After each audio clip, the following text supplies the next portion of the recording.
Yeah, sure, why not? All right, everybody settle down. Yeah. All right, so tonight we're talking about the USS Midway aircraft carrier on display in San Diego, California. This was something that Shane Stevenson put together. He invited Len Santiago to join us, chief engineer from the USS Midway Museum. So we're going to be talking about all kinds of things about the Midway tonight. My name is Ken Stano with the YouTube channel History X. Thanks everyone for joining us, helping me out tonight. As always, Shane Stevenson, curator of the Buffalo and Erie County Naval and Military Park. Connor Kilgore from the Transportation Museum of Thunder Bay, where they've got the Alexander Henry icebreaker on display. John Epp normally is with us, but he's feeling under the weather, so he's not. He might be watching, but he's not going to be talking with us tonight. But he is the curator with the USS Slater Museum in Albany, New York. So we're happy to have you join us tonight. Like I said a few moments ago, we're going to be talking about the USS Midway and Len Santiago, chief engineer. Thanks for joining us tonight. Oh, my pleasure. Thanks for inviting the number one turd chaser here on the Midway. Appreciate it. Not a problem. So great to see you, Len, and looking forward to seeing you next month. Yeah, we're about a couple days away. One of the things I wanted to say right off the bat, and let me pull it up here real quick. For those of you that aren't aware, the Historic Naval Ships Association, they get together every year. This year, it's going to be in San Diego. The USS Midway is hosting it September 16th through the 19th. So if you are at all interested, Len, where would they go to learn more about that? So you can go to the HINSA website. There's the links there. You can go to the Midway's website. Got plenty of hotel rooms. Already got the weather report showing 70 degrees, bright blue skies, sunny San Diego, which is like 365 days of the year. Yeah. We pay good tax dollars for that weather. You guys don't have adverse weather there. So, and we'll get to that in a little bit, but definitely happy to have Len joining us tonight. We've never met before, but like I said, this was Shane's idea, and just talking to Len before we all logged on a few minutes ago, he's already got tons of exciting stuff to share. So let's see. You said that you had a presentation that you wanted to start with. Yeah. But like I said, there's two things about the Midway that I want you to kind of help us out with. Now, full disclosure to everyone that's watched, if you know anything about my YouTube channel, History X, or me, I've got a huge interest in World War II. I do not have much knowledge when it comes to the Vietnam War, which was something that the Midway took a large part in. And in doing some research, there are some fascinating stories that involve the Midway during Vietnam. So I hope we can get to some of that. Oh, yeah. I got some nice pictures of you with a fighter jet with literally a toilet bowl attached to its fighter wing during a bombing run on that one. So it's quite a bit of history. And we have quite a bit of those docents or volunteers on board here. So a lot of those military folks come here. Like we say, we have the biggest adult daycare center on the West Coast for retired military. So they get to put the flight jacket back on. They tell the story, and actually their Midway secret sauce of telling the story. You can have AI, you can have robots, but nothing beats an actual person, Vietnam vet, World War II. We have a couple World War II vets who look like, they look like they're 18 and they're 97, 98 years old. So we think the Midway magic brings them alive. Their spouses like it when they're here, not bugging them at home, and our guests love them. Well, okay, Len, before we get to your slideshow that before we logged on, you were practicing pulling that up so we can see that. But how long have you been with the Midway? 7 years, 5 months, 4 days, 10 minutes. All right. That's what my LinkedIn says. Oh, okay. And it's always been chief engineer? Yeah, chief engineer, Chang. It's usually the tradition on Navy ships. I've done it on other ships before. So last name Santiago, not Chang. So chief engineer. The boilers are shut off, but she still floats. Still got to maintain power, water for 1 million guests.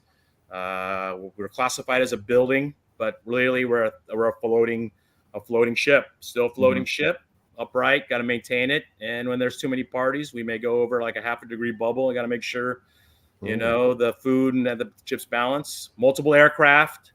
We're moving with the current tide, so global warming's making tides go up and down, silts building up. So she is an active ship downtown, and we're blessed versus other museum ships. We're blessed with a great location that, we get about 1 million guests a year. 60% are just the walker buyers, just walking right by the Midway, downtown. Yep, that's it, downtown. Yeah. So as soon as they get, Cheesecake Factory, they go for a walk. They see this big gray hull. Our prices are cheaper than Disneyland. So they see that, walk on board. You can spend 2 days. You pay a price for one, about $31 a ticket. Military are free, and the second day is for free. So they want to come back, sit on the flight deck, and enjoy that 70-degree weather. You will never see everything on the Midway in one day. There's just too much to see.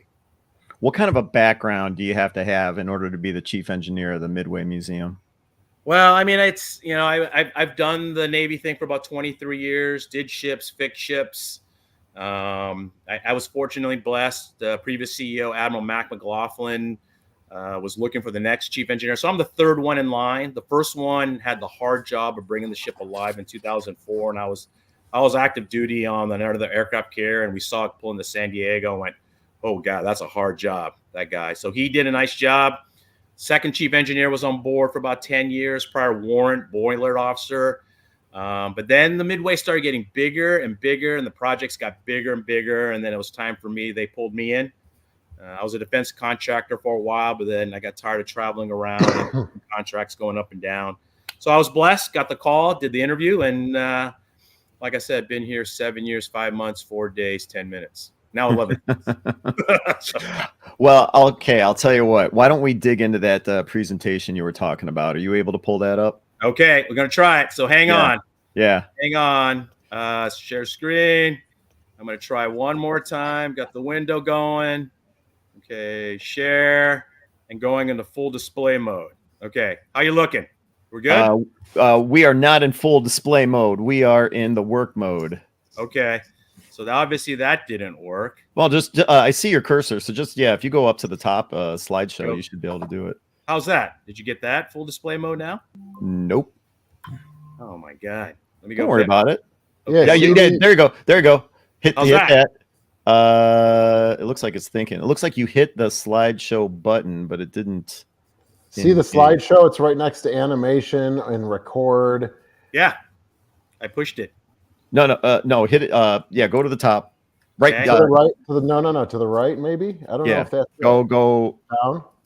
Yeah, keep go and go to your right. This is so funny.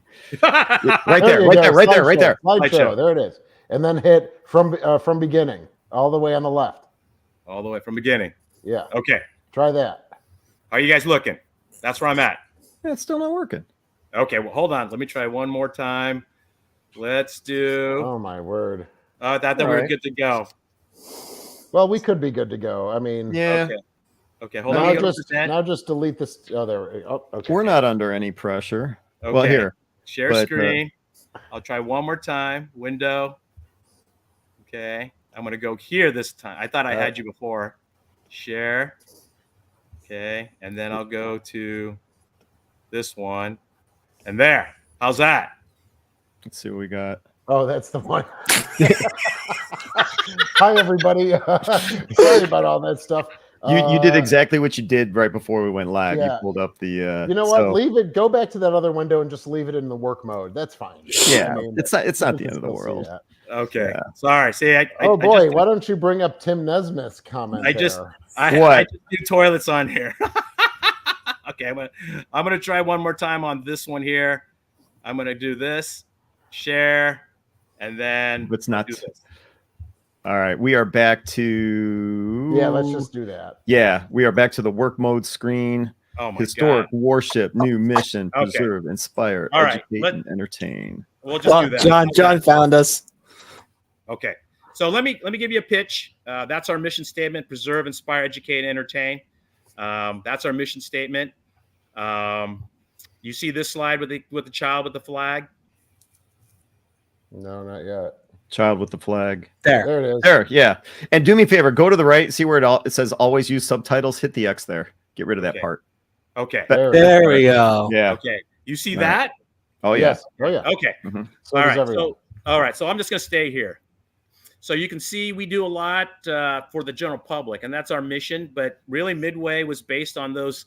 You see those poor sailors. I think I saw one of your episodes where, it's a grungy work in the deck plate area. Yeah.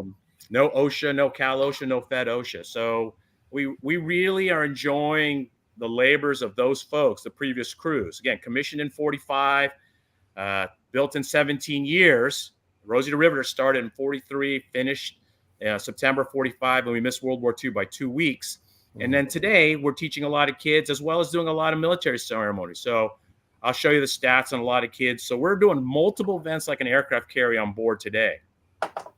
Okay, you can see that 3-for-1 hull? You got it. Okay. So Midway is actually 3 hulls, and I see it every day. First, she was that straight deck ship you see down below, built 45.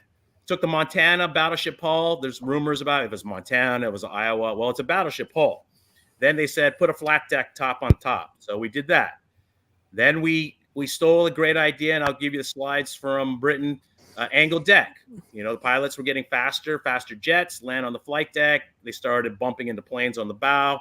So we stole an idea of a 9.5 angled deck. And then you had the 13.5 degrees. And that's what we added, and that's what we enjoy today. Today we have this thing called ballistic missile launches out of vertical launch DDGs. I'm a DDG cruiser kind of guy, but I would say Midway was the first when they captured a bunch of V2 rockets at the end of World War II, because Midway was the first all steel deck, 4 inches of thick deck that we enjoy today. And we were launching these ballistic missiles, and they just went crazy. But we can do it. We tested it. That lower picture on the right-hand side is a patch. We made the ship so top-heavy that in 1988, she went to the right. She took a right turn and almost went like 21, 22 degrees there. So I survived. So there's a patch because remember, the Naval Arcs, there was no iPhones, there were no computers, no Apple computers, things like that. So we were doing straight number 2 pencils kind of calculations, and they calculated the ship got too heavy when the center of buoyancy and the center of gravity met. That's definitely a naval architect no-no. Gotcha. So you see the 3 ships from the British. Yep. I gave this pitch at the Royal Institute of Naval Architects, the senior folks. I made the joke saying, hey, thank you, Britain, for your wonderful ideas called angled decks and the flight deck. So the United States Navy was still working on it, but the British were ahead of us with the Furious, the Glorious, and the Argus. So we said, let's try this out. Let's put it on the top of the hull. And then better yet, they started moving with angled deck. So let's try it on the Midway. So Midway was part of the 3-class ship of Midway, Coral Sea, and the Roosevelt. Well, the cost to convert from straight to 9.5 was very expensive. Same hull, different angle. So they didn't do it to the other 2 sister ships. We still have a reunion on board Midway where they call it the 3 sister ship get together, and that group's getting smaller and smaller. But we meet, and they talk about the days in the beginning where they had these 3 ships, and Midway's the only one with the angled deck. So Midway's mission from 1946, from Operation Frostbite that you showed earlier, Ken, 1950s through the Korean War. She didn't actually participate, but she was somewhere off station someplace. 1960s Vietnam War. It's pretty interesting. They tied a toilet to one of the fighter jets during a bombing run. That's in the history books. 1970s was Operation Frequent Wind, and you talked about evacuation, the fall of Saigon, and Midway, was part of that platform with multiple aircraft, multiple refugees. And to this day, we have Vern Jumper, who was the air boss, one of the nicest guys, who's still one of our docents in the mid 90s. He's 95, 96, still walks the flight deck here on Midway where he can. And we just had Admiral Chambers, who was a captain of the Midway. 80s, you had a lot of Desert Storm brewing up. Actually, the Cold War was still going. So we had those battle groups. The battleships were in place. The Iowa, New Jersey, all those guys were still activated. And then you had the 90s with Desert Storm. What people don't know is Midway was on the decommissioning block, and then all of a sudden, Desert Storm started spinning up. So they kept Midway not to become razor blades. She got reactivated. And so in her strike battle group, Battle Force in the Persian Gulf, we have a display on the Midway where she was the oldest, but had the 2-star admiral.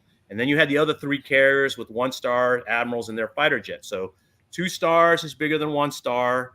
Midway's actually air wing was much more refined, because the air wing was attached to Midway in Japan versus air wings in the United States, where they wouldn't be with each other a lot. So our 4 deployed ships in Japan are key. Today, just across the bay here, you got the George Washington and you have the Ronald Reagan conducting a turnover here in San Diego. Washington will go out to Japan and Reagan will go up to Pacific Northwest. Okay? Yeah. Okay, see this busy slide here? You guys can see that? Okay. So basically the stats, we have 1 million guests a year. In fact, just last week, we celebrated our 20th millionth guest after 20 years. Mm-hmm. We do 53,000 kids from K through 12. We have STEM instructors on board. We do overnights. Hold on a second. I'm going to interrupt you for a second. Yep. I think it's on the Midway website. You guys make the claim that the USS Midway Museum is the most visited ship museum in the world. That's what my director of marketing says. I mean, and if that's the case, that's fantastic. You know, Yep. I mean, I find it hard to believe that, you know, the Buffalo Naval Park isn't, Hey, you know, maybe the closest would be Pearl Harbor, I would think. Well, no, I mean, I would think it could be like the Victory in England, maybe. I don't know. So, I mean, when I read that, it's like, hey, that's pretty cool. Well, remember now, access. You know, the success, like we're very fortunate to our location. Mm-hmm. Some of the museum ships are not in ideal locations, which is not their fault. It's just wherever that city can park them. And 60% of our 1 million guests are just walker buyers. Right. And the price is just right. And they go by. So access, and as in the real estate world, location. And when you look at this overhead picture, that's exactly what you're talking about. You know, you got just plenty of opportunity for people to walk by and say, hey, let's go check that out. That's exactly right. All right. Sorry for interrupting. Let's go back. No, that's good. I just, just gave me the stats. We, as a nonprofit, we take in and then we give back to the community. We have what is called the pillars, foundation pillars of the Midway. So we give money back to the organization, such as the police, fire department, transition programs. I help support a group called the Reboot Program or transition program for folks. We have the classroom space. We give back to the schools. We give back to buses for scholarships for schools to come to Midway if they can't afford. We give the scholarship money. We have given to San Diego State a chair. We paid money. We have donated money for a military chair because the CEO thought it was important to teach military history, like your channel is doing. Because if you don't remember it, we tend to repeat the same mistakes. Multiple military ceremonies simultaneously on board the flight deck. Some of our guests think it's for them. Multiple private events after hours. I was just looking at that. You've got, Shane, check this out. 700 plus private events. Is that, are you saying that's per year? Yeah. Some of them are about 350 are like the big scale events on our flight deck. Yeah. And some of those events is just a 10-person birthday. And some of it is just 4 people proposing to get married and do a wedding. Okay. I mean, get married. So they range from small scale to large scale. Folks, 4th of July is a big one here. And then, so an event is an event, and it's happening at the same time on the flight deck. Go ahead, Shane. So in the second bubble there, foundation annual grants, are you saying, Len, that you guys have your own foundation and these are monies that you give to these organizations? That's correct. We have 2 different foundations. There's a foundation for preservation of the ship and operations. And then there's a separate foundation, my president, Laura White, she runs, that supports the community. So those 2 foundations exist on board the Midway with our existing staff. Does that make my sense? God. I Yeah. know. Look at these numbers. Okay. Yeah. And then on You're top of giving that, away $6 million in foundation grants. Yeah. yeah. And at the very end, I'll show we are building a park. We're going right now through a $7.9 million demo of a building we're paying for. And then we'll be going out for potentially a park that can, multi-million dollars to build on Freedom Park. And you just figure out with the cost of everything, 20% rise in cost, steel, inflation, and we're paying for it. We're paying for the whole thing. And we're going to turn it over to the community. Cece, one of our viewers, actually hit us with a question, and I think you're going to get to this, but what is the size of the staff? And I think that's covered in the third bubble, correct? Yeah, we are a paid staff of about full-time employees, about 120, part-time of another 50, but it's our volunteers. We're 800 volunteers strong. So it's our volunteers that do a lot. I have 35 on my restoration shop. We have restoration. We have 400 on the docent side. We've got about 60 on outreach. We've got about 70 on our curatorial side. It's the volunteers that actually are the driving engine. Yeah. So does that make sense? 70. Yeah, and I guess when you talk about those kinds of numbers, is there ever a point throughout the day where no one is on the ship, or is there always somebody on the ship 24 hours a day? In approximately 39 minutes, as soon as I'm done with you, I walk off, we lock it up, and the ship is closed because there's no event happening. Last night we had an event for a bunch of doctors and lawyers. Tomorrow night we'll have an event, and then our safety staff closes up the ship event. So there's no duty section like a traditional Navy ship. Okay. We close it up, rely on the motion. Got it. And then I'll show you a little bit. We do a lot of local. I've opened up the ship with permission from the board and my folks here. We're a local training institution for a lot of the scientists, San Diego PD, San Diego Fire Departments, Navy Information Warfare Center, and some other things down the street here. And here's one of them. You see here, we allow the ship to test out new products. Preservation products on here that go out to the fleet and try it here. I'll take everything to give it a try because you can't hurt the Midway. But if it helps the warfighter, as you can see, the top chief engineer in the Navy said, you got to get out and preserve these ships because they're getting pretty expensive. I go out, we support once in a while, get called. I'm a mechanical engineer, so I kick stuff and I use flex tape and sticky rice to keep the ship going. But we have the Fleet Maintenance Conference, and there's a conference at the Naval Engineers called Mega Rust. So I've been asked a couple of times, can you speak, Lynn? What does Midway done? And we show the different products and different opportunities on the Midway that they can do on the unclassified side. You look like a ship, you smell like a ship.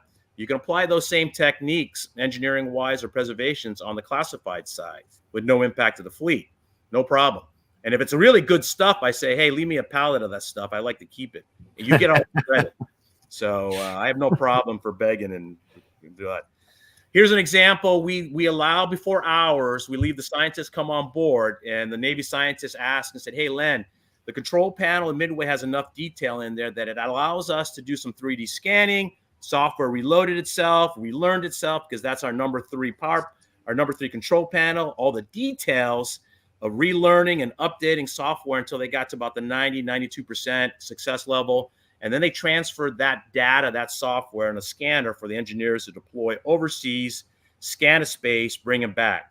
So the detail, the old steam valves, nozzles, steam valves, indicators, no digital numbers, all analog, provided enough detail, and it helped out their software. I leveraged that. We had a Naval Academy, Naval Postgraduate School. I'll show you some stuff. The videos won't work because I don't know how to do PowerPoint on your YouTube, so I apologize. But it shows a little bit of, we did some 3D scanning of the ship. And in fact, we just finished a multi-million-dollar upgrade of our island because a lot of the corrosion you can't get to. Took the same data, presented the data to the board, brought it to the contractor. So we leveraged all that work just recently. So if you come out to the Midway, we got this beautiful island, plus radars turning, because rust up there you can't get to quickly. Here's an example. The drones with SPAWAR came, or Naval Information Warfare Center. Their drones, actually, I challenged them and said, can you measure the rust with these drones and technology? They come on over before we open the museum hours. They do the scanning, the 3D modeling. They actually started developing the algorithm to measure the rust here. When you talk about measure the rust, are you just talking about like surface area? Yep. Okay, so you're not talking about the depth of the rust. You're just No, talking that about too. surface area. No, that too. They were trying to leverage a drone, scan a surface, and see they can develop the algorithms to see how far that rust is, because it gave off different temperature ratings. It gave up different scale level, and then if you can deploy the team while the ship was on deployment, then you can prepare the multi-million-dollar package of repair back east. They'll know X by percentage, high on the island, middle on the island. It's easy to see on the flight deck on the side of the ship, but the high stuff, the platforms, while you're operational, how do you get to those nooks and crannies? So the scanning, the drones, tied with Naval Postgraduate School, the Office of the Secretary of Defense, Naval Academy, everybody's got a drone. So we tried doing that, and actually the data is getting better and better and better. So does that make sense? So the benefit would be by the time you pull into port, there's already a comprehensive idea of what kind of work needs to be done. Ideally. And that way it's more cost effective for the package. Time effective too, I would imagine. It's better for the taxpayer paying the dollars. And you're going to find some other stuff. But the earlier you can find it, the better document, the better that the team, as at home, the ship repair organization can be ready. So it's still in development right now. Got it. Again, I apologize. I couldn't show the Gucci video, but we had the dog. We had the robot dog you saw on Netflix, War of the Worlds. We had the drones flying, and actually a snake that would climb through the engineering spaces to do the testing, and then and just let them play. And then they take back the technology again, because they tested it on Midway. This is the curse of every Navy ship. We're 79 years young, so I bring in companies like Seaward Marine. We just finished it. Clean underwater growth, inspect the hull. There's no dry dock on the West Coast that will support Midway or the big battleships like they can up on the East Coast in Philadelphia, like the New Jersey did. So we do this here locally with approved Navy techniques and take care of the bottom of the hull, which is still in great condition, and do some hull thinness checks. So there is no opportunity ever for the Midway to ever be out of the water ever again. No, because we would shut down, and the biggest dry docks are up in the Pacific Northwest, which are all booked already for all the aircraft carriers for the next gazillion years. Sure. Yeah. You know what? Yeah. All right. So got it. So part of that preservation foundation or fund is what I take care of with the ship. We're also a training environment for the police, explosive ordnance disposal team that's down the street, Navy SEALs down the street, basic climbing, Harbor Police. They have an underwater mission set. Even the Air Force, I didn't know, Air Force PJs have a maritime mission set. So they come in, practice underwater. We're open museum. We still have the families coming through, and we may have the Girl Scouts up on the flight deck at the same time. Now, hold on a second. Do me a favor. Go back to that screen, because I've heard about this. Just briefly, but I've heard about this kind of training. You mentioned the SEALs. You mentioned local police and fire, even. I think earlier. How did that ever get started? Did you approach the military, or did the military approach you? No. So the military would approach us. Okay. Because going up to the Pacific, majority of the Pacific Fleet is down here in San Diego, but those are active warships. One thing with the hull of a ship is all the sea suction underneath the hull. You have to tag them all out. You don't want to suck up a diver underwater. Well, Midway has sealed up 378 holes of all the suction, so it's closed. And we have a commercial cathodic protection system, so we make sure we tag it out. You're underwater. You see four props. You see four screws, two rudders, big aircraft carrier. Looks like a ship underwater. They go down. They swim. They do their training. And they can do it unfettered because we can allow them to do it while it doesn't impact museum operations in the hangar bay. Now, for fire and police, we'll do it before hours, or we'll do it after hours. Just like a couple of weeks ago, we just did some safety training with FBI, their response team, San Diego PD, to sweep through the ship for that unplanned event. And you let them practice, and it's part of the train like you fight like you train, like you do in the military. But sometimes actually I watch them and they get stalled at an exhibit and they go, "Hey, Chuck, check out Operation Frequent Wind." And I go, "Hey, aren't you guys supposed to practice? What are you guys doing?" So it turns into a great learning experience for them to do that. So I have to believe, we've talked to a lot of different museum ships, and of course, Shane and I have had conversations, USS Kidd, Tim Nesmith, talking about any kind of filming that would occur on board, commercials, movies, that type of thing, and they look at that as a good source of revenue. But I got to believe when you talk about military and local law enforcement conducting this training on the Midway, that's got to be extremely lucrative for a museum. Yeah, but I'm going to tell you, we don't charge. What?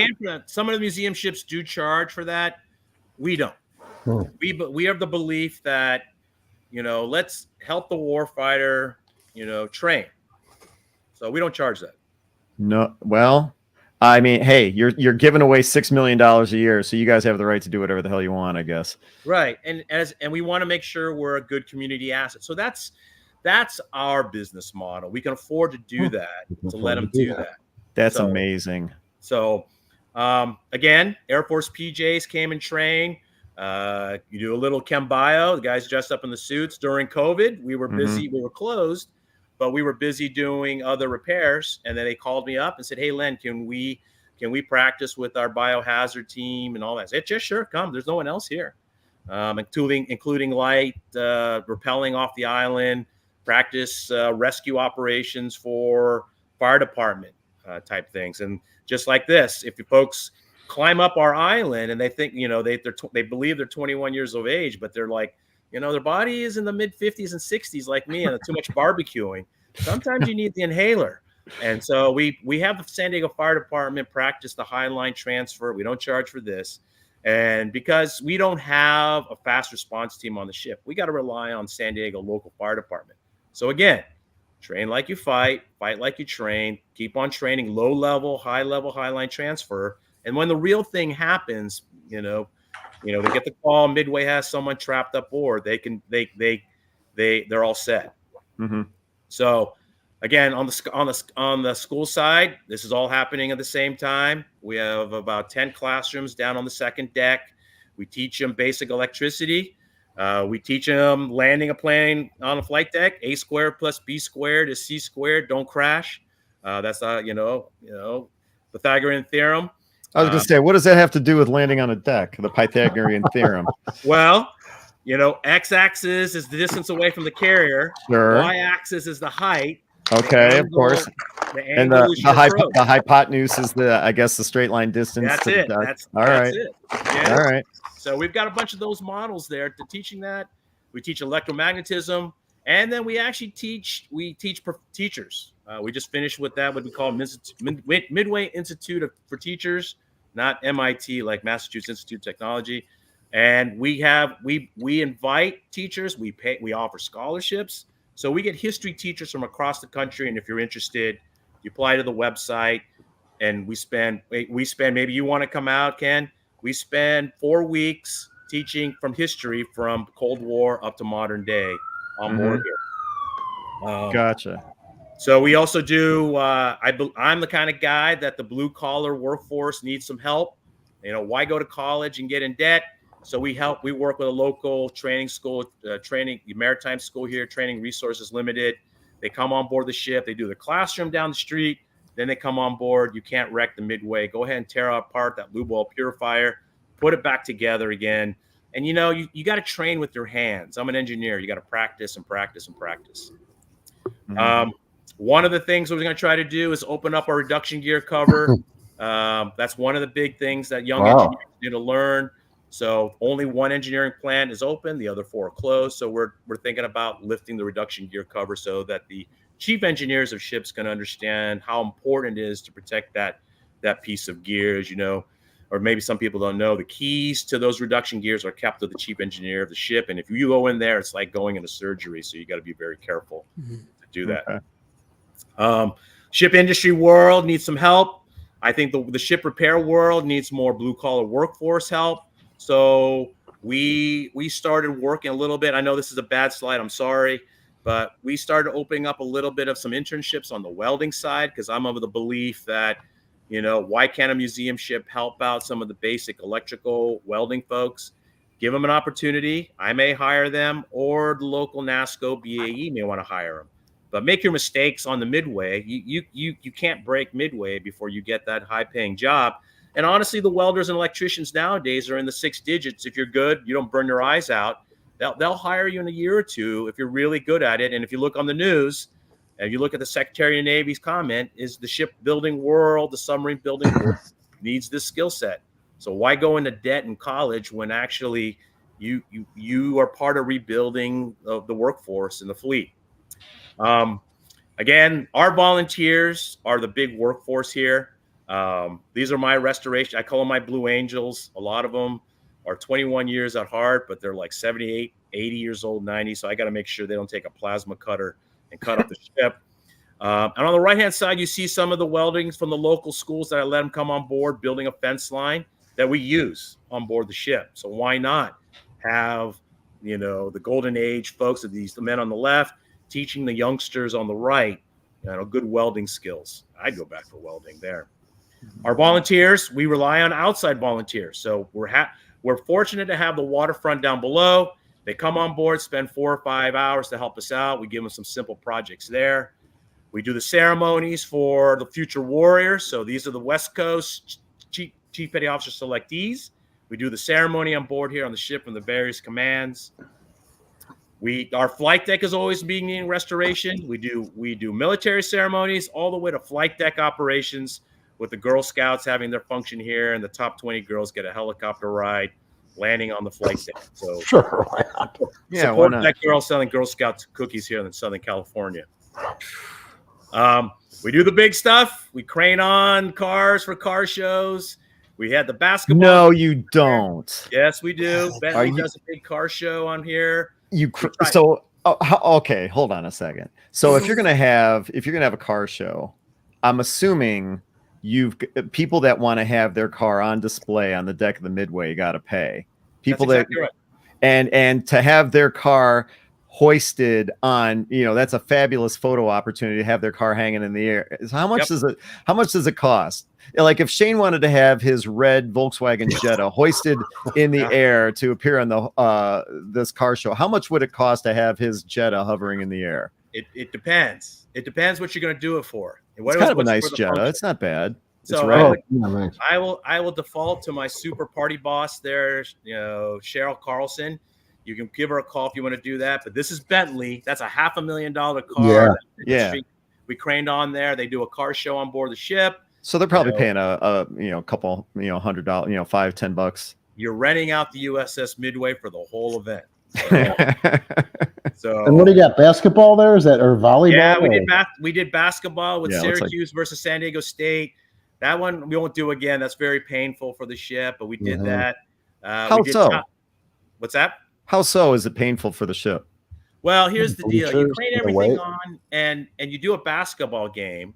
Yeah. And the challenges we had with that particular basketball game is the deck would get condensation would build because the event was, later in the afternoon, evening, and the flight deck is poking to the west. So the players, can get pretty apprehensive with the slippery deck, NCAA. Yes. So it was a pretty neat exhibit, but so you had some of the teams that didn't like what was happening with the slippery deck. They didn't want to get hurt because they're on the ship. Okay, and then you got to crane everything on. So the lesson learned there was, we'll give it to the other carriers across the way, a good morale, welfare, and rec event for them. And their positioning at North Island is better to block the wind and condensation versus we're scooping it. We're scooping all the condensation. So that's the reason why. Okay. And then on the right-hand side, you can see we hosted Tom Cruise landed, red carpet event. And my favorite concert is Pitbull. They had here, about a year ago. That's a good one here, Mr. Worldwide. So, Tim Nesmith of the USS Kid has a pertinent question. Are the catapults operational, and can we launch Shane's Jetta at the symposium? No, the catapults are sealed up, buttoned up. Damn it. They're dead. But we talk right off the flight deck. That'd be fair. And with me in it, I'd love that. Oh, yeah. Yeah. It'd be one hell of a ride for about 3 seconds. One can only dream. All right. So here's an example event. This is from their bow, 4th of July, the biggest event. I told the British, I said, hey, thanks for this is our biggest party, or a big independence party on the Midway. And they didn't appreciate that. So anyway, so we that's a big one. That sells out in about 20 minutes.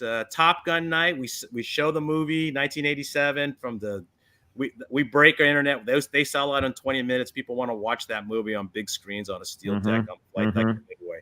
I believe it.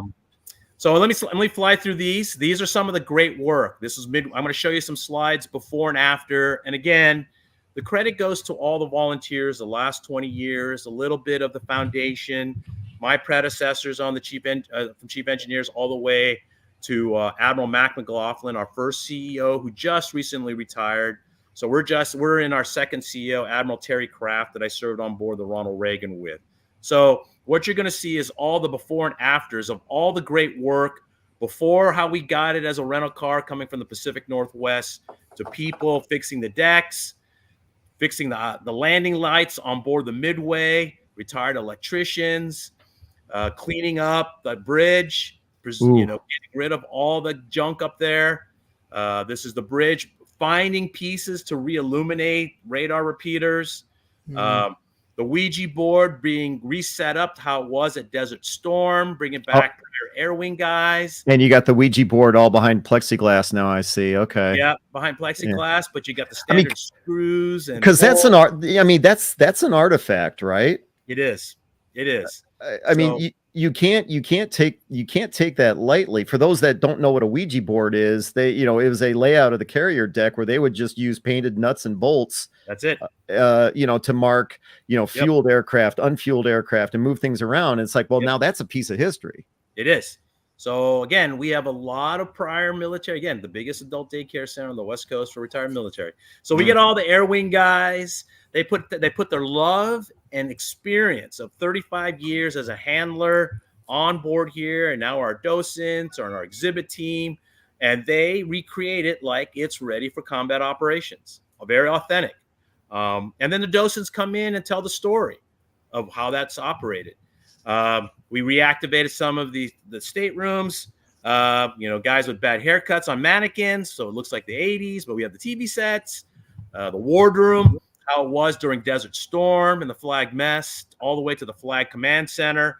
That looks like it was Desert Storm. It was showing the videos of CNN with good old Wolfie, Wolf blitzing on CNN. You're watching the Tomahawks fly in the background in downtown Baghdad. Reactivated the radio center from nothing. That guy with the hard hat is in all these weird photos. I don't know what he was doing during the whole reactivation. But anyway, we activated the radio shack. You can hear the sound of the teletype all the way to the captain's cabin. The last captain of the Midway donated his uniforms. So you can sit in the cap's cabin like he's having a meeting. Right there. We're a nonprofit, so we're working on the leftover mannequin work there. CIC was reactivated by a bunch of our volunteers with a labor of love. So we re-illuminated and rewrote backwards on those plexiglass screens, reactivated the detection tracker alley, reactivated air warfare alley. So you can sit in the chair like you're talking to Maverick and Goose up there, Comp 4, Comp 5 up there. Be the air control guys landing the planes onto the flight deck of the Midway, all the way to the forecastle or the CPO mess way back in the beginning. Really recreated the bow to that, what it looks like it's inspection ready. Reactivated an aviation maintenance space. Again, a bunch of mannequins with bad hairs from the Brady Bunch. Our Battle Midway Theater, we've completed the 3 triad aircraft at the Battle of Midway. Our hangar bay in the beginning was terrible, but now it's our backup space for foul weather if it rains. So people actually watch the military ceremonies going on and go, is this for us or is this for real? No, this is an actual retirement of a warrant officer of 35 years. And we go through the whole ceremony and they're watching the whole thing. Our lower mess deck. So you keep that stuff open to the public, I guess. Yes. Okay. Yeah. In fact, it was pretty funny one day. There 2 admirals were retiring, changing command on the flight deck. These 2 tourists thought oh, this is neat. And right in the middle of his speech, they walked right to the ceremony, to the podium, taking a selfie. I mean, Admiral's giving his speech. He goes, oh, well. So he went down, took a selfie with this couple. Meanwhile, here comes our safety staff, like a bunch of bouncers, like, hey, you can't do this. And then walked away. And it just, they so those multiple ceremonies are happening at the same time. The tourists on, and that's the beauty of a flight deck on the Midway. Connor, doesn't that sound like something Shane would do? So, dude, look, John's not here, so I'm getting because John's not here. I think what it gets to the mission statement, right? It's you want that involvement, you want people to see it. It's a ship that almost is alive with activity at all times. Yeah, and that's right. It's an aircraft carrier. It's an interesting. It's a mission choice that you guys have made, a conscious choice that you guys have made. That and management, board, staff, and you have embraced it. Fabulous. Yeah, totally. Yeah. I mean, it is. And again, I give that to the previous CEO who did it for 20 years, Admiral Mac McLaughlin. I'd go to war with him at any time. But his vision was that the guest experience. Folks, everybody is part of the guest experience, even you, Chief Engineer. And he even said that the number one exhibit on the Midway is the bathrooms. Please make sure the bathrooms support the families. Everybody wants a clean bathroom. So I say we have the best looking Gucci bathrooms in the world. So I invite you guys to check it out. The mess decks, in a couple of weeks. Yeah. So the mess decks we revitalized. We still show, we got the reel-to-reel with, Terminator 1 from Desert Storm up there. The people sit down in the mess decks while our docents talk to them because their feet are hurting before they go down to medical, down to the chief's mess. You walk by the chaplain stateroom. You walk by the formal wardroom, seating area. You walk by the dirty shirt wardroom. Again, if you look at before and after, the great, wonderful work our volunteers did to wake this ship up in 2004 to what we enjoy today. And then my team keeps it clean every day because we close only 2 days, Christmas and Thanksgiving. We're open 363 days of the year. Wow. Okay. So medical, dental, again, engineering spaces. And we just built this Gucci cafe called Cafe 41. We built it during COVID, as well as our jet shop where you can buy a $600 leather suit and the money comes to help me paint the ship. That the store that you show, the Cafe 41, is that on one of the elevators? I thought it looked like it was in one of the elevator. No, this is on the fantail. Oh, fantail. But one of the eating areas is on elevator 3 on the port side. So when Shane comes out for a historical naval ship conference, that's one of our eating areas out there in elevator 3. Nice. And all 3 aircraft elevators on the Midway are operational. And again, our mission: preserve, inspire, educate, entertain. And I'm a firm believer that you have to pass the torch of knowledge. We have to remind our kids, the lessons of what we shouldn't do or what we should do. We do baptisms, so that water up there, I take after the ceremony so I can fix my aircraft elevators and fix things. That's my nephew in Hawaii. I'm the number one uncle, and he wants to be a naval aviator. We put up the welcome home banner because we're the first thing the ships see when they come home. So we're proud. We try to get the intel when the ships come down the channel. Welcome home, as well as we're doing international events. As you saw, the AUKUS treaty between U.S., Australia, and the United States was taking place here. And then we have the Freedom Park piece. And I don't know if I can open up the video because I can't show you guys, but that's a sample. Do you have pictures here? Hold on a second. I got some pictures of that Freedom Park that I pulled off the website. I thought that was pretty interesting here. Let's see. There you go. Yeah. Oh, you can see that. Okay, good. So 2028, as I understand it. That's correct. Right now we're in phase 2A, what you call demo.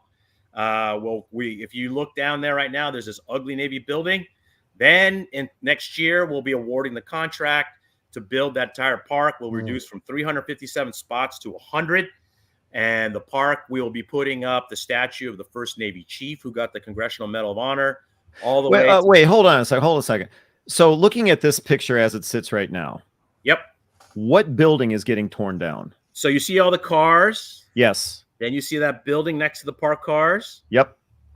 Oh, that whole thing is that's getting torn down. That's the 7.8 million coming down, or whatever it's called. Yes. Whatever. 7.3. Right. If things go right, August 26th, we've already coined Operation Chocolate Cake. We're gonna start chopping away. I'll send you guys a patch. We'll start taking away pieces of that building, and if things go well, by December, we will be the whole view will change. You will see Midway from all the way from the Star of India. The building's clear. So just like clearing the beach for the Marines, we're clearing the landscape for the park. Here you can, if you want to help us, buy a stone. If you have relatives in the military, you want to do a commemoration to them, that will help us out. That's where the president of the foundation, Laura White, was raising money for. And we're paying for it. We're paying for the money. We're raising the money. And then we're going to turn it over to the park. And then we're also maintaining it in perpetuity with the Port of San Diego. So we'll have the largest park. That view you're showing will go to the 10 acres from the north where the kissing statue is at, to the west where we have statues from the battle cruisers of the California, the carrier wars, and then Freedom Park to the south will be the last piece with tribute, all open to the general public. Open, we believe, and a tribute to our veterans, tribute to families of veterans, and actually to the right, the Navy up here was never long enough when it was when you were about to leave on a deployment. And it was always too long when you came home from deployment because you were walking with the family. So to the right, we coined it the footprints of freedom, because those last footsteps with families before you board the ship on an 8-month deployment, every step was so precious because it was the last time. Yeah. Okay. And then when it was time to go home, it was way too long and you just wanted to get home and be with your family again. So that whole length over there is called the Footprints of Freedom that we're building at Point 2. And then we're building the biggest flag on the southeast corner so that when the ships come in calling navigation points, we want them to hear Freedom Park, Bears 050, 30,000 yards. Based on an excellent fix on Freedom Park, USS Russell on track, maintaining course and speed. And they're gonna repeat that every 3 minutes in their CIC. Can you imagine that? A kid coming home from an 8-month deployment, going Freedom Park, Bears 090, knowing that he's just minutes away of mooring up and being with his family again. So that's why we're building that biggest flag on the west end. Okay? Yeah. Yeah. That's amazing. That is absolutely amazing. Okay. How much time, because they're going to lock the ship up. How much time do you have left? Well, I got about 7 or 8 minutes. So we might have to talk about frequent wind behind your back if you got to get kicked off the ship. Yeah. Well, I mean, okay. Hold on a second. I got to ask you about this because, like I said, I don't have a huge, when it comes to Vietnam, I don't have a huge knowledge about that at all. My thing's World War II. But when you talk about, you gave us a great background on the operations of the Midway Museum, and I definitely appreciate that. And I thought that was great to know because, Shane and I mean, Connor, we were all fascinated with some of the numbers you threw at us, some of the stuff that you do, the training that goes on. But when you talk about the history, it's deep. I mean, Midway was built after World War II came to a close, but there was a huge participation in Vietnam, especially the fall of Saigon. Right. And so when people see some of these pictures, and I'm going to pull some of them up. I mean, some of us may have seen an aircraft carrier that literally pushed Army helicopters over the side. That's correct. And you see them here, but I never knew why. Until Shane decided to invite you on, and I'm doing a little research. It's a fascinating story, and it's called Operation Frequent Wind. So, okay, I'm an engineer, so I too. got C's in history. But so the evacuation order came with the fall of Saigon. It was a massive exodus. You had a formation of Midway was not the only one there. There were multiple warships lined up on the coast.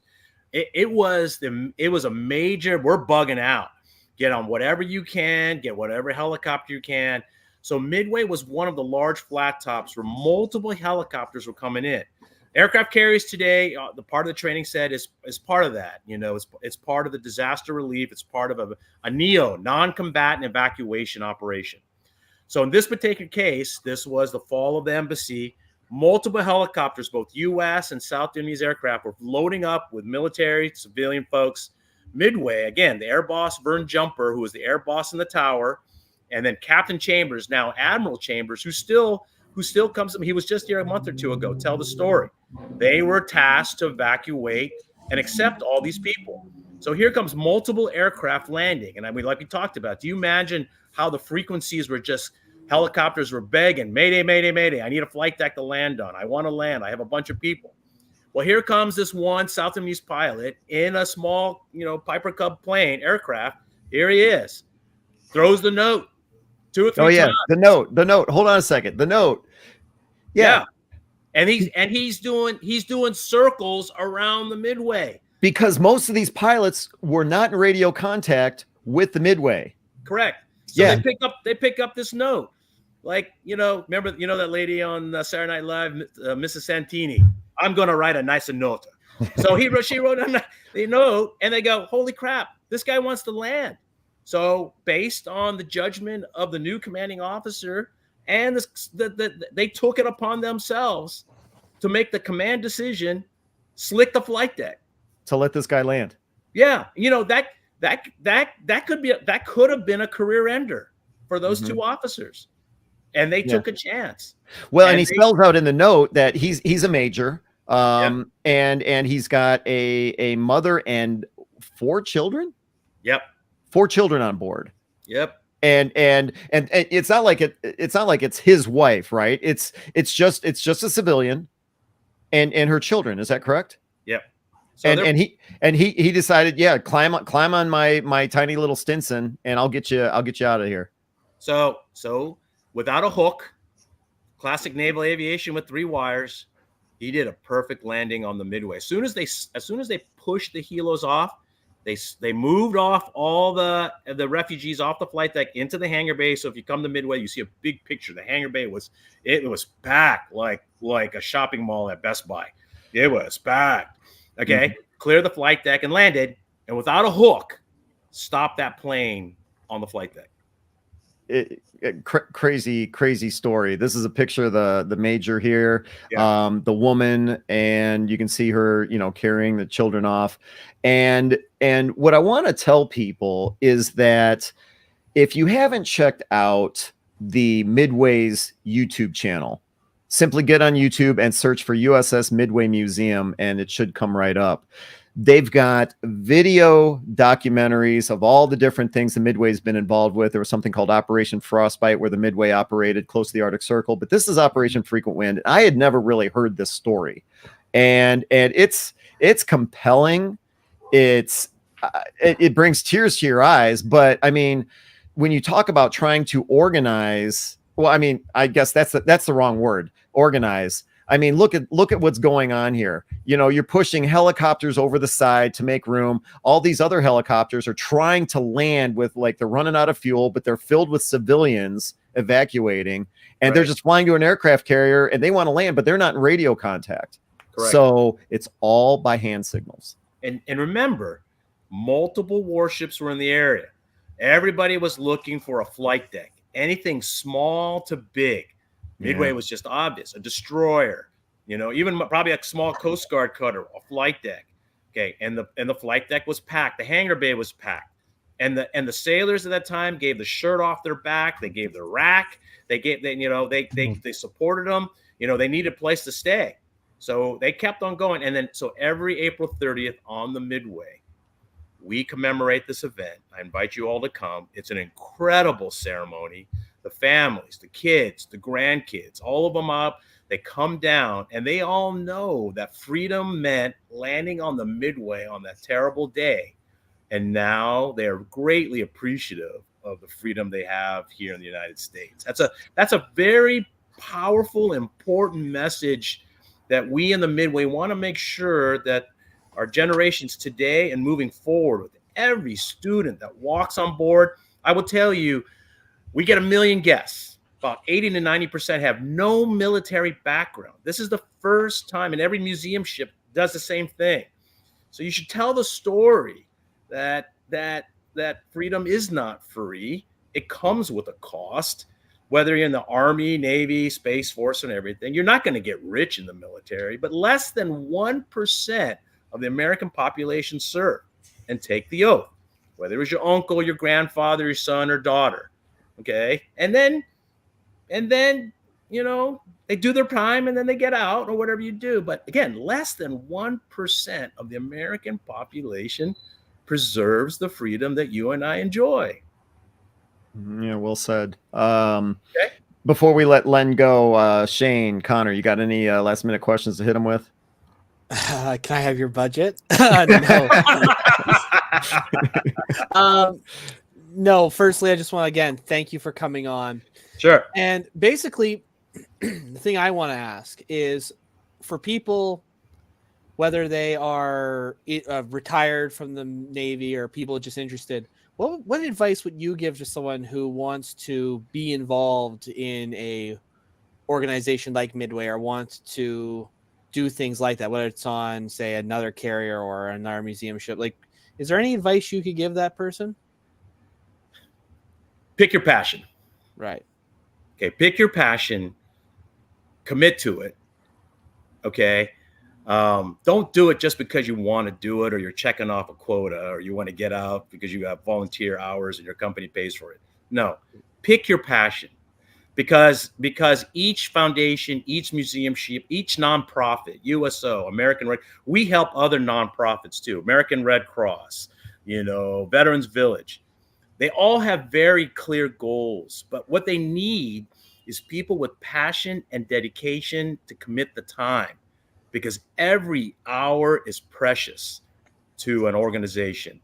Every can of paint I use, every dollar that a volunteer on board the Midway helps me preserve the ship, and it's a do loop. Preserve the ship so that they come, okay? And just commit. Does that make sense? Yeah. Don't do it because you feel up. No, do it because you want to, and do it because your heart's in it. Okay. And just pick the passion. And in fact, you don't know where it's going to lead to because you may meet people. Our volunteers are prior doctors, lawyers, nurses, teachers. They don't have to be in the military. Our docent training is pretty deep and they're pretty smart. But pick the passion, learn the place, and be part of the team, be part of the crew. How's that? Yeah, that's really good. Thank you. Len Santiago, Chief Engineer of the USS Midway Museum. Apparently the most visited museum ship in the world. Apparently. I challenge you all. Check out their website, www.midway.org. And as I said a few moments ago, you got to check out their YouTube channel. You'll be amazed at some of the documentary segments they've got on there. They're about maybe 6, 8, maybe as long as 10 minutes. And, we just barely scratched the surface of that Operation Frequent Wind. He mentioned the air boss that they were interviewing. He was phenomenal. Vern, thank you. And so they've had the YouTube channel up since 2010. They've got over 200 videos on there. That's right. Check them out. Len, thank you for your time. I know you said they're going to be locking things up, so you got to shut down. We're gonna let you go and then start talking behind your back. I got to do like the Blue Angels, in their briefing room you see on Paramount. Go. Yeah. All right. Thanks for your time, Len. All right, Len. Thank you. Fantastic. Wow. Shane, we have Shane to thank for that. Shane is the one that invited Len to join us. So Shane, thank you for reaching out to Len. Yeah, you warned us that he might be a little bit high energy, and you kind of undersold that. He is. When did you first meet that guy? Oh, probably at a HINSA symposium. Probably, because they're the Midway, they do it. They're able to attend every single symposium, no matter where it is. And the big ships, we always say, have this team with them, right? So, and they have like the big tables up close to the stage. Yes, and there's like 12 of them that attend each. in each symposium. So yeah, he's an electric personality, and Oh, He yeah. is. you know, it's I very easy to Yeah, go find ahead. yourself just hanging around him. Yeah. Oh. I got to meet him last year briefly, and yeah, it was quite an interesting. He was quite an interesting person to talk to. I learned a lot. Just honestly, I wish our head of maintenance would meet because they could probably talk for hours. Before we get on to the Buffalo Naval Park and the Transportation Museum of Thunder Bay, what you guys got going on, I just wanted to mention real quick that, again, the Midway is hosting this year's Historic Naval Ship Association, September 16th through the 19th. If anyone is interested in attending, seeing the different seminars and stuff that they got going on, you can definitely get that information from the Midway website, www.midway.org. So check it out. And I wonder what their emblem is. The Hinza emblem is like, what is that? A bridge or something? I've never been to San Diego, so well, there is a big bridge going it over. must be a bridge then. Yeah, I imagine that's what that is, or no, it could be a pier, because there's also the San Diego Pier, right? Yeah, but it wouldn't be curved like that. Yeah, it wouldn't be curved like that. So yeah, I think it's the bridge. It's probably the on ramp to the 405. Yeah. Oh, very good. Yeah, good. Yeah. All right. Let's see here. So, and one other thing I wanted to mention, you know, Len took us through the background of the Midway as a museum ship, but the history behind the Midway is something that I wasn't really familiar with, you know, because the ship was basically commissioned after World War II came to a close, but that doesn't necessarily mean that it didn't do anything. And one other thing that you might want to learn about is called Operation Frostbite. And I kind of, all right, I know this is an AI generated photo. It's not real, but I had it created to kind of tell the story of Operation Frostbite. This carrier actually did testing right around the Arctic Circle, off the shore of Canada. And when you look at some of these pictures that I grabbed here, you take a look at, like, you know, Corsairs covered in snow, having to clear snow off the flight deck. I mean, what these sailors had to go through to get these planes ready for launching. And then you're talking about pilots that had to have the guts to take off for fear of ditching in that water. I mean, it was a death sentence. Yeah. Except when they get to have a snowball fight. Yeah, so not only are they going up in the air where it's cold, they're also leaving from a cold area as well. Well, yeah. All of that associated, just having all of the equipment outside, you know, even in the hangar. Yeah, so I mean, it's stuff I had no knowledge of until Shane decided to invite Len on. And then, like I said, of course, you know, the fall of Saigon and the role that the Midway played with that as well. So it's incredible stuff. Check out. Thank you for the reminder. What's that? Go ahead. What go reminder? Ahead. Just go ahead. Just continue. Oh, what, am I repeating myself? No. Go ahead. Oh, all right. Well, anyway, so I just wanted to encourage people to check out their YouTube channel, because I learned a lot. All right. Yeah, it's oddly enough, everyone, it's actually a fairly small channel, right? Like how many videos do they have? They have over 200 videos. Okay, you know, right, you bring up an interesting point. I thought I made a note of that. Yeah, it was like maybe just maybe 3,000 subscribers. Could I be right about that? Yeah, that's about that. You know, but seeing those stats, they don't really need to focus on that. With 1 million visitors a year, you know, they don't really need to use YouTube as a draw or as a thing that, say, a smaller ships would use it as, or museum ships. You make a good point there, but you know, the pandemic was the great equalizer, and I wonder how things went. We never got the chance to ask Glenn about that, how the pandemic affected them. Well, he did mention they did a lot of those trainings with the fire, police, the SEAL teams, maybe not the SEAL teams, but he said they were still bringing, you know, groups on board for for training. I Okay. think during COVID, I know people potentially, but I mean, yeah, there's things that I've learned. I met Len. I don't know what 4 years ago, maybe, or something like that, maybe 5, and I had no idea that they themselves had their own foundation. Yeah. That's astounding. And giving $6 million in this foundation breeds a lot of loyalty back to them, I'm sure. Yeah. Sure. All right.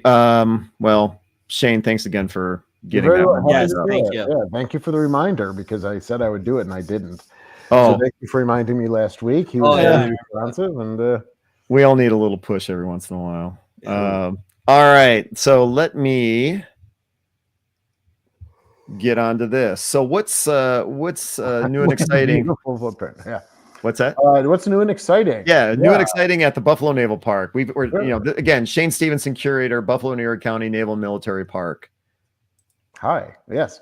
Thank you. And everyone's thanking, and they think it was great. You're welcome. Happy to do it, and I'm glad that we were able to get Len on. And I look forward. I didn't even get able to say that I look forward to seeing him again and seeing how the food is there at the Midway. There's some high standards with the Hinza Symposium with dinners and stuff, and so I look forward to seeing what they present to us. Yeah, I mean, we are getting ready for our annual fundraiser, so that's kind of the big thing.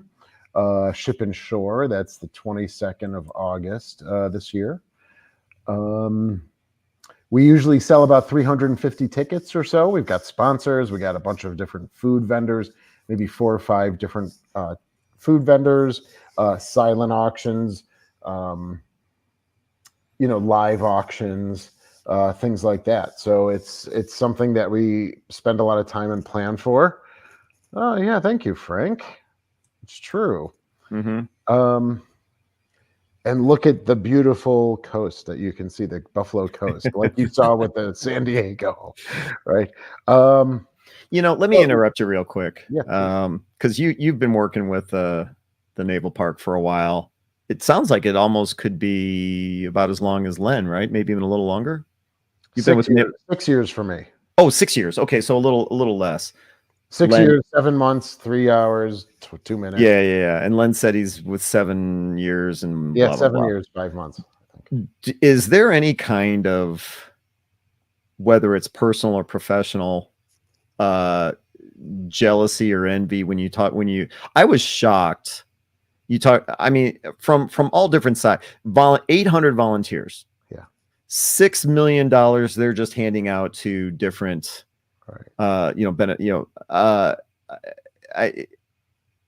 don't get me wrong, I love Minneapolis, okay, but I mean, obviously a much smaller place than San Diego. You're in Buffalo, and it doesn't get any smaller than Thunder Bay, right, Connor? And so I mean, do you guys? Well, Connor even said it. It's like, hey man, I probably even just a fraction of his budget, right? Yeah. So I mean, you guys can be honest. No one else is watching. Are you jealous at all? No. I am not. I don't have any jealousy, because if that was something that I wanted to do, I would talk to Len and apply to a job there. And you would move out there. Okay. If that's what I wanted. Good answer. You know what I'm saying? So no, I'm happy for them. They have, obviously he's saying, all the ships coming back, from deployment and all that stuff. So there's a huge San Diego naval population that Buffalo doesn't have, that Thunder Bay doesn't have, that Minneapolis wouldn't have. And we tap into what we can. And I'm happy to be the little engine that could. And we've always kind of taken that view, and we always try to reach for a goal that might seem higher than what we can actually achieve. But no, there's zero jealousy in my end, because we are what we are, and we accept that, and they are what they are. And I mean, would it be great to have 70 volunteers for under working with me in the curatorial department? Well, yeah, but I wouldn't have a need as of right now for 70 volunteers all at once. Yeah. You know what? Did I see you type a note about 70 people? I must have missed that. He has 70 people in the curatorial department. Volunteers. Yeah, that's when he was rolling through his volunteers. Okay, I missed that. I missed I think that. 130 or 125 total staff. And then part-time is another 50, so about 175. Okay.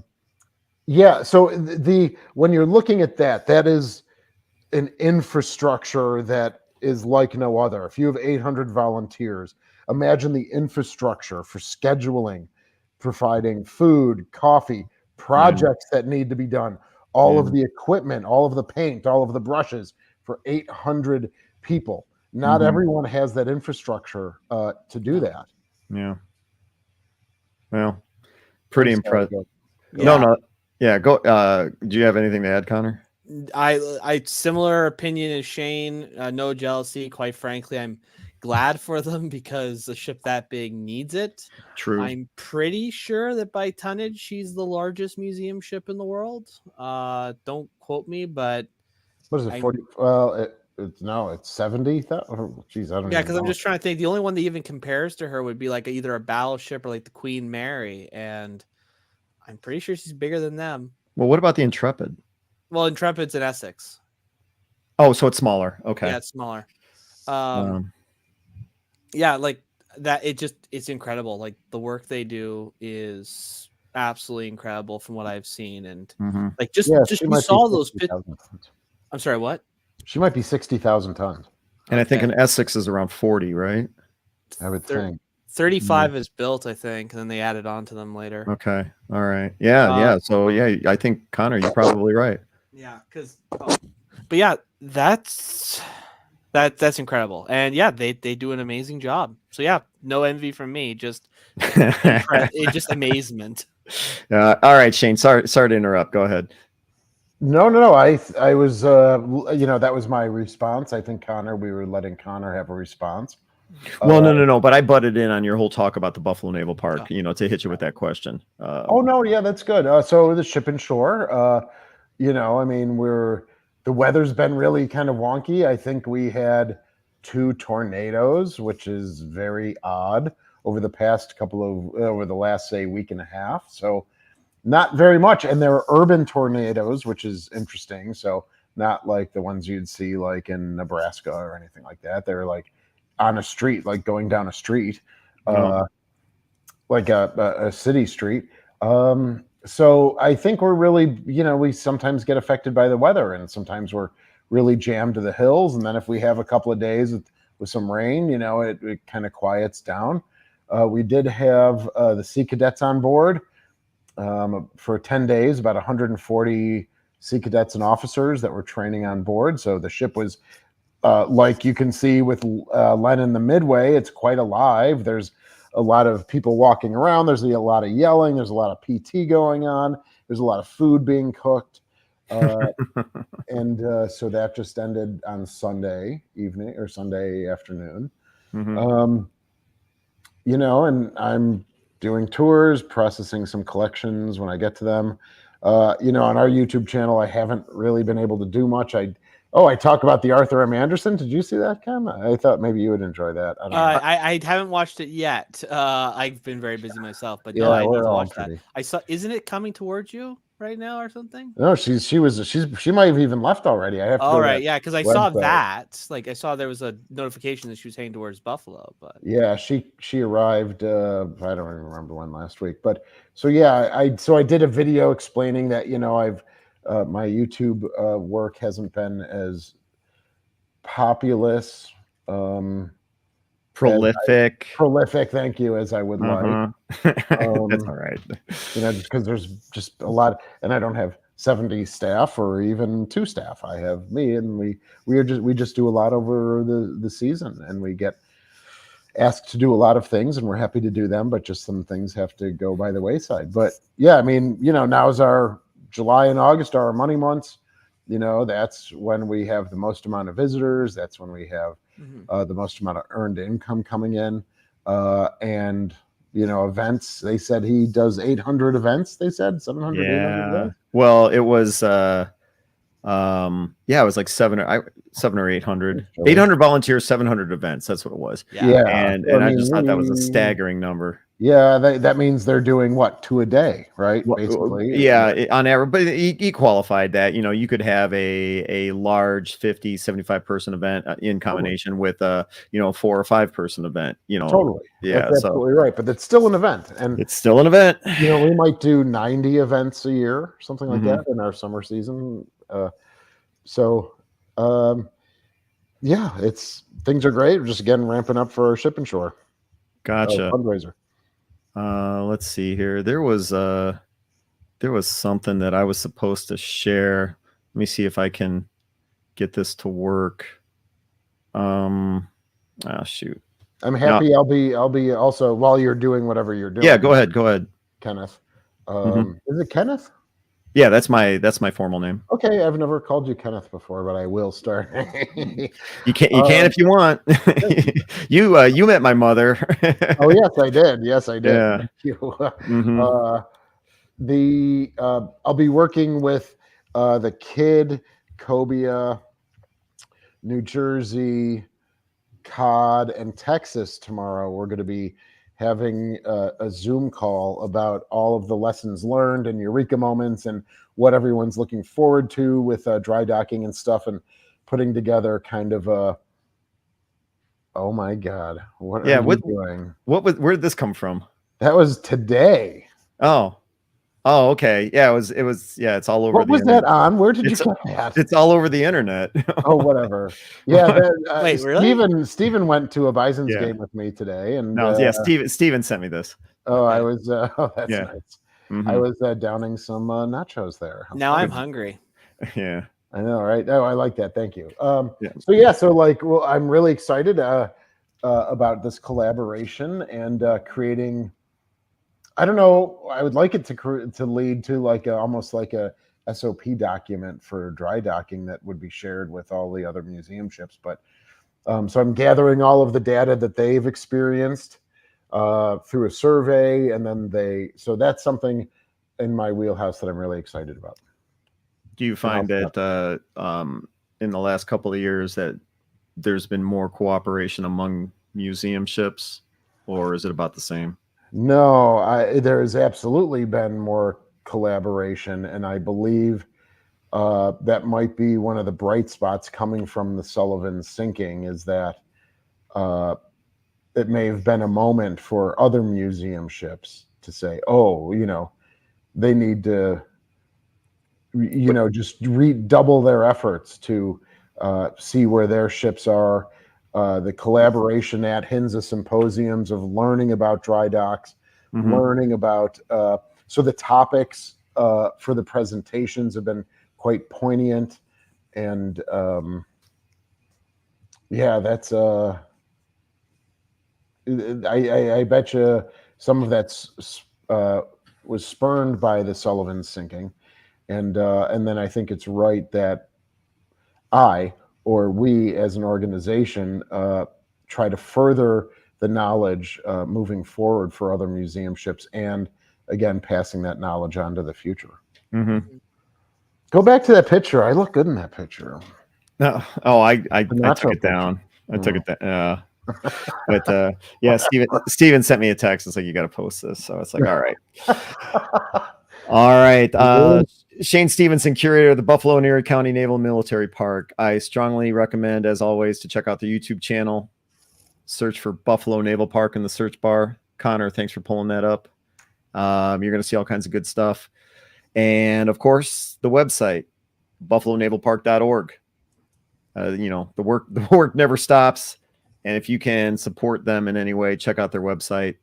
Or just go on their YouTube channel and click like and subscribe. That's one of the best ways simplest ways to support them as well. So by all means, check out their content. Thank you. All right. And moving on to the Transportation Museum of Thunder Bay, the Canadian icebreaker, Alexander Henry. What's going on, Connor? All right. Well, the big news is the fact that the Henry is now, in every sense of the word, a national heritage site. We had our ceremony on July 20th. I spoke at the event, as well as a number of ministers, the mayor, and some representatives and an elder. It was a big event for us. It was an event that we have been building towards for almost over 6 years now. And this was a pinnacle event for us. We did live stream the whole thing. So if you want to check out our website, or not website, our social media, Transportation Museum of Thunder Bay on Facebook, it's there. So if you want to watch the whole 37-minute ceremony, you can watch it there. And it was a big event. So now what we're doing is, like Shane, we're at our peak season. So we're working through the daily visitations and all the tours we do, because like Slater, we are a guided tour, and we're slowly gearing up towards our next big event, which is Haunted Harbor, which is an event we hold at the ship leading up to Halloween. And that'll be starting, I believe, the last week of September, and it will be going through into right before Halloween. So that's a big event. We have the more mature main event, which will be in the evenings, and we also have at least 2 family days, which will be during the day. So less jump scares, more activities, things of that nature. So we're looking forward to that. But yeah, those are the 2 big events coming up. That reminds me, I need to do that. I just processed a new collection. He's talking to himself again. I know. Sorry. That's not a good sign. Mhm. Hey, when you No. talk about your Haunted Harbor thing, Yes, and yes. you said, in the evenings, then it gets to like more adult stuff. Do you ever Yeah. get like an Elvira or a Catwoman just like stumbling drunk through the ship or something like that? We that you have to escort we up? have very strong. So the way our Haunted Harbor works is, it's a story basically that the people going through the ship experience. So the last 2 years they've been ghost hunters that have been brought on to purge the vessel of spirits after it came into the harbor uncrewed. I'm not sure if that's the story they're going to go with this year, because they've changed it every year. But we do not allow intoxication. Or if someone even shows a little sign, they might be a little tipsy or they might be on a substance of some sort, then we actually will refuse entrance. That's how you get a video to go viral. Yeah, we'd rather not. You get an Elvira that's just out of control. No, thank you. Actually, no Canadian club on board. No Canadian club. Shane, it just occurred to me, Connor probably doesn't know who Elvira is. I've heard the name before. He's heard the name. He's never seen her. See, he doesn't know what I'm talking about. All right. Well, hello, Elvira. Yeah, but you know what I'm talking about, Shane. Yeah, I do. Mm-hmm. No, but Connor, you don't. But All yeah, right. so basically though, those are our 2 big events. So we're going to be open right up until about 5 days before the Haunted Harbor start. So we'll be open until mid-September, although we are actually going to be open one more time in October, which is because there will be a cruise ship that day, and we try and make it a point to be open when there's cruise ships in the harbor, because they do dock right behind us and make us look like a tugboat next to them. And apparently we're getting a banner to put on the stern of the Henry that says Museum Ship. And because literally when they come in, most days you'll see a good crowd hanging out on the bow as they come into dock. So and they think it's an active duty ship or something. Oh, they might. Sometimes sometimes the city of Thunder Bay has been very good with us and has told people as they come off the ship that, hey, there's a museum ship to your bow if you want to go and see that after your main event. But we're hoping that with the banner, that will bring more people immediately. Now, again, we've been quite happy with our visitation from the cruise ships this year. So we'll just go from there. Give me your actual season. Is it? Yeah, I was just going to ask. Come Right. Halloween, do you guys then close up shop? So I think it's before Halloween. So You we think? close. So we open in the middle or end of May, and we start closing up. And we start closing up in the end of September generally. 4 months. Although So you guys are open for 3.5 weeks. 3.5 months. No, Now we okay. do other things, like for Thanks, example, Connor. That was a joke. Yeah. Apparently, not a very good one. And Uh, all right, just so glossed we right on over it. Not a problem though. What? yeah, trust me, it feels a lot longer. Guys? Wow. That's wow. Yeah, Mhm. so we do tours of the ship. Basically, people can still book tours for about a month before, not a month before, but like for a bit of time after, so we can like do more private events. But that's what we're functioning at right now. So again, we're not the busiest boat by any means in the Coast Guard fleet, and hopefully in the future, at some point, I'd love to get proper internal heating on board, because that's one of the things that has kind of disrupted us in the past. Our goal is to eventually operate all year round, but we're just not there yet. Yeah, Wow.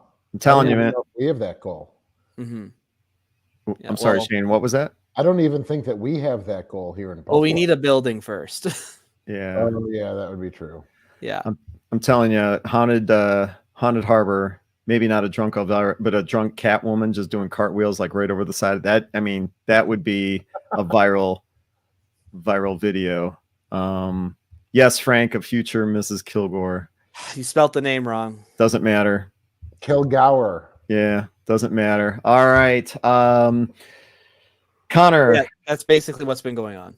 also one of the administrators of the Museum Ships Facebook group. Always happy to have anyone from the Museum Ships Facebook group check us out. Actually, if I could actually bring that up for a second. Yeah, go for it. What do you got? Like, you asked if museum ships have been interacting with each other more. Yes. To Shane. I agree with Shane. I do believe they are. I'm just reading the comments. I do believe they are. I think that during COVID and with incidents like with the Sullivans, I think there was a renewed interest in each other's projects. And some of us are doing things that others haven't done yet. And I also think that we're starting to get to that point where a lot of the, should I say, new generation of volunteers and staff of these museums are talking with each other more. Like they're trading more, and I have more, not so much just business, but also casual. Like this last month, we've had visitors from 2 museum ships. We had the SS Meteor, one of their higher up members. She came to visit us. So from Superior, Wisconsin. And we actually had a guy come. He's the senior tour guide for the CCGS Ernest Lapointe, which is another Canadian Coast Guard ship. And he's all the way out in Quebec. You posted that on Facebook or something like that, right? Yes, I did. Yeah. I saw that. Yeah. And he came all the way young guy. Yeah, he's about my age. Yeah. And well, he young. He drove all the way from Quebec just to Uh-huh. see Henry. And we've talked ever since. Like we're That's sharing right. information. We're sharing. So, and it's the same with the lady from the Meteor down south. We're sharing information. I think that is starting to happen. Yeah. And I think and I do think there's also a general interest increasing, because speaking again as museum ships, we went at the start of this year, we were sitting at probably 60,000 people on our main page. Yeah. Now we're sitting at 100 and Oh, you broke 100. yeah, we broke 100 because you were at like 80 or 90, I thought, when the New Jersey went into dry dock. Basically, as soon as the New Jersey went to dry dock, that started a steamroll, and we're sitting at 128,000 members. Damn, that's For crazy. what? For the Museum Ships Facebook. For the Museum group. Ships Facebook group. Yeah. It's and like Connor just started a YouTube channel for the Henry, and they're already at 128,000. Yes. Thank you, Frank. She is a very beautiful ship. Yeah. We actually have finished painting the stern, by the way. That's finally done. It's actually kind of annoying because I shouldn't say that, because there's about 5 feet left and the wind stopped them from finishing. Oh, well, that would, I would not be able to sleep if that was so like 5 feet. Just take 10 minutes. Our maintenance people today were like, they can't do much when they're offering to help with tours. So, Right. Yeah. but yeah, it's yeah, that's basically where we are, and I do think that the community as a whole is healthier than it was when I first joined 4 years ago. If for those of you watching, if you saw little notes across the bottom, that's all due to Connor. He always handles that stuff behind the scenes. So definitely want to say thanks to Connor for throwing those little notes across the bottom. And let's see. So Transportation Museum of Thunder Bay. Is it www.tmtb.ca? Is that up? Yes. Okay. Yep, it All is. right. And you can also find us on Facebook and Instagram at the Transportation Museum of Thunder Bay. All right, Connor. And I want to give a shout out to John Epp. You know, he's normally on with us, but not. He's under the weather, got no voice. I hope he feels better tomorrow. Traded a couple texts with him today, but John Epp, curator of the USS Slater in Albany, New York. Check out their YouTube channel. Search for USS Slater. Could you bring up CC's comment right there, Connor? Which one? Oh yeah. What? I do not think that is a true statement. That isn't a true statement. You want to know who you want? For those of you that forgot, this was not my idea. It was Shane's idea, right? It was both of our ideas. Let's say that. Yeah. Well, the way I remember it, you and Steven had your 2000 watch, and you guys came up with the idea, and it was John and I were watching in the background, and you had thrown out the idea. Oh, we should get other people involved, like John from the Slater and that History X guy. Oh, good. Yeah. Yeah. Okay. Well, but where I came into, I guess I did bring us all together because I actually solved the technical problems to try and make it all work. That's true. We all, yes. Yeah, but it was not my idea. So I can't, it was Shane's idea. It was our idea. It was our, but I just had to razz CC a little bit there about thanking you particularly. No, but go ahead. I'm sorry. Go on with the Slater. I hope John does feel better tomorrow and over the weekend. Yeah, it's I don't, God, I hope he doesn't have COVID, but if he does, hey, suck it up. 5 days in bed. Right. Yeah. So check out their YouTube channel. Search for the Slater. They exceeded 5,000 subscribers not too long ago, so they're growing. Great. Check out their website, ussslater.org. So just saying hi to John. And since he hasn't made any comments, I'm assuming he's already gone to bed. All right. If there isn't anything else, I just want to say thanks for everyone tuning in tonight. Special thanks also to, wait, hold on a second. Let me pull this up here. What's that? He's alive. Oh, is he? Yeah. Oh, there he is. Yeah.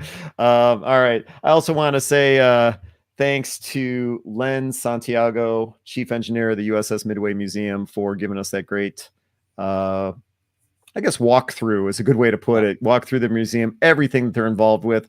I actually learned quite a bit. It's not the typical kind of presentation that we're used to seeing because I love to get into the history, but I'll tell you what, he took us behind the scenes on how an aircraft carrier museum could and should work. And if you're just kind of joining us now, hit the replay and you're going to learn all kinds of interesting facts about what the museum does. So everything from Girl Scouts to Navy SEALs, right? And everything in between. So special thanks, Len Santiago, Chief Engineer, for spending time with us to tell us about the USS Midway Museum. Thank you to Len. Yeah, definitely. And as always, my name is Ken Stano from the YouTube channel History X. We can't do this without you. Thanks for watching. And everybody just have a good evening. Good night. Night, everybody. Oh, wait a second. I'm highlighting all the words.